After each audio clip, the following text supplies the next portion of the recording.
Magandang gabi sa lahat. Ayan, nagmelt po tayo ng butter at nilagyan natin ng condense. Yan, gatas. At syempre, lalagyan po natin yan ng itlog. Ayan, maraming itlog. Ayan po. Gagawa po tayo ngayon ng macarons. Dahil tapos na po ang basketball. At bitin pa tayo, ayan, sinot natin ang mga minix natin kanina, mga Ricardo, ayan, pinaghalo-halo na po natin, yan, haluin lang ng haluin hanggang sa lumapot, ayan, malapot na po yan. At dahil nga medyo matigas, lagyan pa natin ng konting itlog, ayan.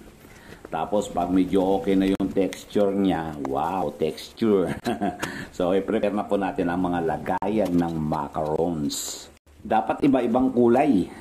Iba-iba talaga para parang pestang ang dating. So yan, may mga order na po yan. Kaya basta lagyan lang muna natin lahat yan. Punuin na natin lahat. Lahat ng tray. Siyempre, pag napuno lahat yan, kunin na natin yung mga pinaghalo natin sangkap kanina. So, ayan na. So, lalagyan na natin. So, ay, puro so. At yan po ang pinaka-dispenser natin. Yan. Pwede na. Try. Isa pa. Yan. So, okay na. Ayos.